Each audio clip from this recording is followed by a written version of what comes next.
Bismillahirrahmanirrahim. Assalamualaikum warahmatullahi wabarakatuh. Saudara-saudari yang dirahmati Allah sekalian, alhamdulillah kita masih lagi diberikan kesempatan oleh Allah Subhanahu Wa Taala di saat dan ketika ini untuk terus mengecapi nilai kehidupan.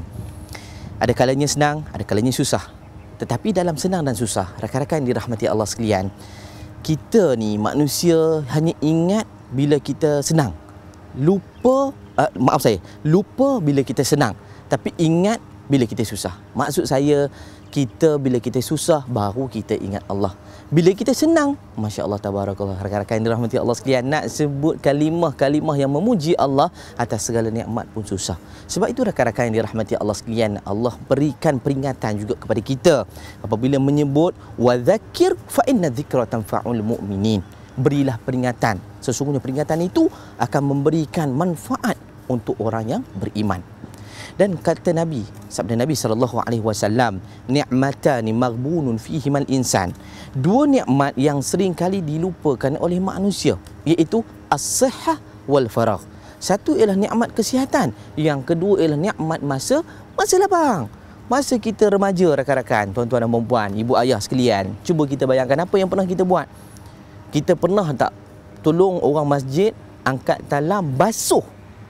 Jarang-jarang. Bila kita tua ni, kita duk marah anak muda. Apa tak mau tolong orang tua. Zaman kita muda, nampak tak tuan-tuan dan puan-puan yang dirahmati Allah sekalian? Begitu juga dengan masa kosong. Masa kosong kita buat apa? Merenung keluar jendela. Buat apa? Melengung je. Maaf tuan-tuan, ya. Masa lapang sepatutnya kita isi dengan mendoa pada Allah. Itu baru betul. Kita minta pada Allah, kita buat kebaikan, baca Al-Quran, benda-benda yang boleh mendatangkan kebaikan untuk diri kita semua.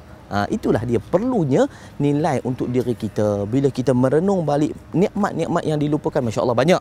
Cuma dua peringatan yang saya sentuh berdasarkan kepada sabda Nabi SAW. Mudah-mudahan saya juga tidak akan menjadi manusia yang alpa, yang terlupa dan leka dengan dunia, sedangkan masih banyak lagi tuntutan dan tanggungjawab kita untuk dilaksanakan bersama. Ayuh, persiapkan diri untuk kita bersedia bertemu dengan Allah Subhanahu Wa Taala dengan hati yang girang dan gemilang, insya-Allah. Siru ala barakatillah. Assalamualaikum warahmatullahi wabarakatuh.